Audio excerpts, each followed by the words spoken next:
Hello दोस्तों, myself Sion and welcome back to your study channel Sion classes. आज की इस class में हम डिस्कस करने वाले हैं न्यूमेरिकल मेथड, जिसमें हम देखेंगे बाइसेक्शन मेथड। और बाइसेक्शन मेथड को ही जो है बोल्जैनो मेथड कहा जाता है। तो इसमें आपको कंफ्यूज होने वाली बात बिल्कुल भी नहीं है। हम आपको बाई स्टेप जो है bisection method step by step आपको हम बताते चलेंगे, जिससे केवल एक ही वीडियो देख करके बाइसेक्शन मेथड के आपके जो जितने भी कॉन्सेप्ट है वो क्लियर होने वाले हैं। साथ ही साथ हम बताएंगे आपको टेबल बनाना बाइसेक्शन मेथड के अकॉर्डिंग। तो वीडियो पर यदि आप नए आए होंगे और चैनल पे यदि नए हैं तो एक बार चैनल को सब्सक्राइब कीजिए और नोटिफिकेशन जैसे ही आपको आता है तो न्यू क्लासेस को जल्दी जल्दी ज्वाइन कीजिए, क्योंकि बहुत ही इजी वे पे हम सीखने वाले हैं न्यूमेरिकल मेथड को स्टेप बाय स्टेप। चलिए देखते हैं आज का हमारा क्वेश्चन क्या होने वाला है। तो फ्रेंड्स, आज का हमारा क्वेश्चन रहेगा find the its roots given that x³ minus 3x plus 1। तो इस प्रकार का आपको क्वेश्चन है, लेकिन जब हम बाइसेक्शन मेथड यूज करते हैं या हल करते हैं तो उसके लिए हमें एक इस प्रकार का साइंटिफिक कैलकुलेटर की आवश्यकता पड़ती ही है। इसको आपको क्या है एग्जाम हॉल में भी ले जाने की परमिशन मिलती है, तो आपको दिक्कत वाली बात नहीं है। क्योंकि कई लोगों के मन में ये आता है कि साइंटिफिक कैलकुलेटर हमारे पास है नहीं है, तो आप ऐप भी आते हैं उसको डाउनलोड कर लीजिए। बाय द वे, ऐसा एक साइंटिफिक कैलकुलेटर आपके पास होना ही चाहिए। तो चलिए फटाफट से क्वेश्चन को सॉर्ट आउट करते हैं। तो देखिए, मुझे दिया गया फंक्शन क्या है, मेरा फलन देखते हैं। फलन हमारा क्या है, x³ माइनस 3x प्लस 1। तो हम क्या करेंगे, सॉल्व लिख लेते हैं पहले तो सॉल्व, उसके बाद let f of x is equal x³ minus 3x plus 1, ये आपको लिख देना है क्योंकि यही आपका क्या है फंक्शन है। इसके बाद फंक्शन मिलने के बाद आपको क्या करना है, x के अलग अलग वैल्यूज लेकर के चलना है। x इज इक्वल टू 0 लेना है, 1 लेना है, 2 लेना है, 3 अप टू 7। ये हम तब तक करेंगे, कब तक करना है ये आपको, जब तक कि आपको एक निगेटिव वैल्यू के जस्ट बाद एक पॉजिटिव वैल्यू ना मिल जाए। और प्रीवियस वीडियो में ही मैंने इसके बारे में आपको और बता रखा है। साथ ही साथ फिर हम क्या करते चलेंगे, x के अलग अलग वैल्यूज लेंगे। x is equal to 0 when, जब x इज इक्वल टू हम 0 लेते हैं, देन f ऑफ x की वैल्यू या f ऑफ 0 की वैल्यू क्या आ जाएगी। तो इसमें आपको क्या करना है, मान को रखते हुए चलना है। 0 रखेंगे, 0 का क्यूब होगा तो 0 आ जाएगा, फर्क नहीं पड़ेगा। माइनस 3 प्लस 1 हो जाएगा। तो यहाँ पे आपका जो आंसर क्या आ जाएगा, आपका आंसर आ जाएगा क्या, यहाँ पे माइनस, सॉरी ये तो 0 हो जाएगा ना, तो ये क्या आ जाएगा, आपका आंसर आ जाएगा प्लस 1। ठीक है, ये कैसा आंसर है, एक पॉजिटिव वैल्यू है। उसके जस्ट बाद आपको क्या करना है, वेन करके लिखना है। वेन, इसके बाद x इज इक्वल टू 1 लेना है। x इज इक्वल टू जब आप 1 ले लेंगे तो f ऑफ x या f ऑफ 1, आपका f ऑफ 1 क्या आएगा, x³ x की जगह पे क्या रखती हूँ, 1 रखती हूँ, तो 1 आ जाएगा। यहाँ पे माइनस 3 आ जाएगा और यहाँ पे क्या आ जाएगा, प्लस 1 आ जाएगा। तो यहाँ पे जो मेरा आंसर है वो क्या आ जाएगा, आंसर मेरा आ जाएगा -1। और -1 कैसी वैल्यू है फ्रेंड्स, तो ये एक नेगेटिव वैल्यू है। उसके जस्ट बाद फिर आपको क्या करना है, when x is equal to 2 लेके चलना है। तो x इज इक्वल टू जब हम 2 लेते हैं, then f of x is equal to x of 2।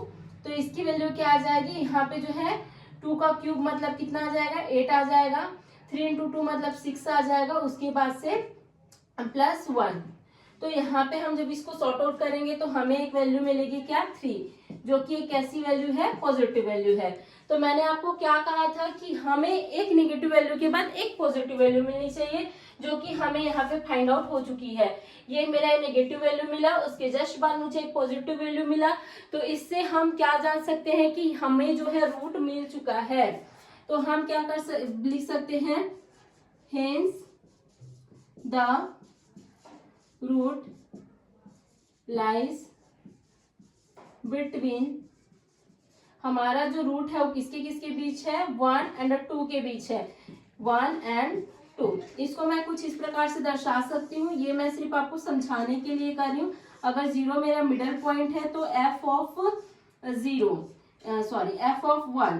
1 मेरा क्या आया है, -1 आया है, और f ऑफ 2 क्या आया है, 3 आया है। तो अब मैं क्या करूंगी, यहाँ से हम क्या कर सकते हैं, a इज इक्वल टू क्या करेंगे, a इज इक्वल टू यहाँ से 1 मिलेगा and b is equal to यहाँ से क्या मिल जाएगा, हमें 2 मिल जाएगा। तो ये हमें याद रखना है कि जो हमारा a है वो क्या है, 1 है एंड b क्या है, 2 है। और ऐसा हमको मान के चलना है, और ऐसा हम किस लिए करते हैं, ताकि हम आपका जो टेबल है बाइसेक्शन मेथड के अकॉर्डिंग जो हमें हल करना है वो हम बना सके।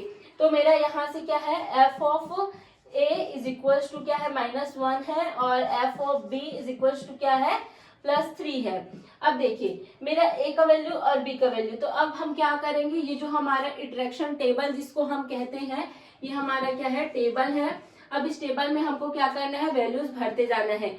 लेकिन वैल्यूज को भरते जाने से पहले भी आपको क्या करना है, एक साइंटिफिक जो आपको कैलकुलेटर है उसको क्या करना है, आपको यूज करना है। तो ये रहा मेरा साइंटिफिक कैलकुलेटर। अब मैं क्या करूंगी, इसकी हेल्प से ये जो टेबल है इसको मैं भर करके आपको बताने वाली हूँ। तो पहले तो ए का वैल्यू हमें पता है, तो यहाँ पे क्या कर देंगे 1 रख लेंगे। बी का वैल्यू मुझे पता है, तो यहाँ पे क्या कर देंगे 2 रख लेंगे।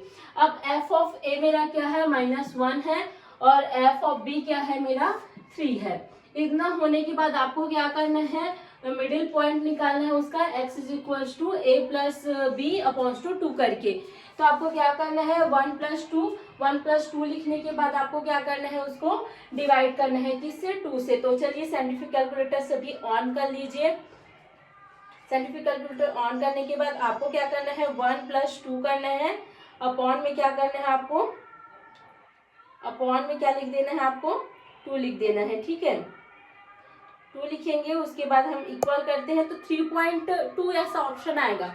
तो जब 3.2 कुछ इस प्रकार से आपके पास ऑप्शन खुलता है आ करके, तो आपको यहाँ पे जा करके S टेंस टू D जो लिखा है उसको प्रेस करना है। तो मेरा जो आंसर है वो क्या आ जाएगा, 1.5 जो है आंसर आ जाएगा। अब मेरा 1.5 आंसर आ गया। अब इसको मुझे क्या करना है, एफ ऑफ एक्स में लिखना है। मतलब अभी तक हमने क्या किया था, एक्स के जो वैल्यूज थे, तो कुछ इस प्रकार से जो है आपको पूरा जो है एक टेबल ड्रॉ करना है, और इसी प्रकार के वैल्यूज आपको भी मिलने वाला है।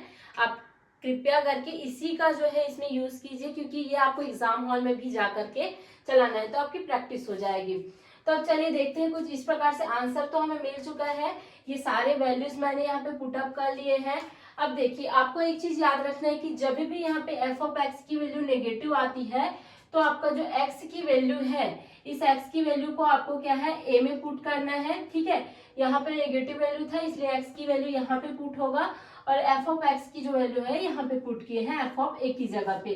सेम प्रोसीजर कब अपनाना है हमको, जब हमारा जो एफ ऑफ एक्स की वैल्यू है वो पॉजिटिव में आती है। तो पॉजिटिव में यहाँ आई हुई है, तो पॉजिटिव में आने के कारण आप क्या करेंगे, जो यहाँ का जो वैल्यू है ये वाला वैल्यू यहाँ पे आ जाएगा, मेरा बी के पास आ जाएगा, और एफ ऑफ बी के पास एफ ऑफ एक्स की जो वैल्यू है वो आ जाएगी। आई होप सो आपको ये क्लियर हो गई होगी, और प्रीवियस वीडियो में भी मैंने इसको क्लियरली बताया कि आपको ये कैसे करना है। उसके बाद हमें क्या पता करना था, अप टू 3 डेसिमल प्लेसेस तक की मैंने इसमें क्या है रूट फाइंड करना था। मैं 3 डेसिमल प्लेसेस तक के लिए इसके लिए रूट फाइंड करती हूँ, ठीक है। तो चलिए अब हम देखना स्टार्ट करते हैं 3 डेसिमल प्लेसेस। यहाँ पे आ जाइए, यहाँ पे आपको क्या दिख रहा है 535 दिख रहा है। डेसिमल के बाद आपको देखना है, ठीक है। तो यहाँ पे 531 दिख रहा है, तो 531 क्या इसमें प्रीवियस में आया हुआ है, हाँ भाई बिल्कुल आया हुआ है।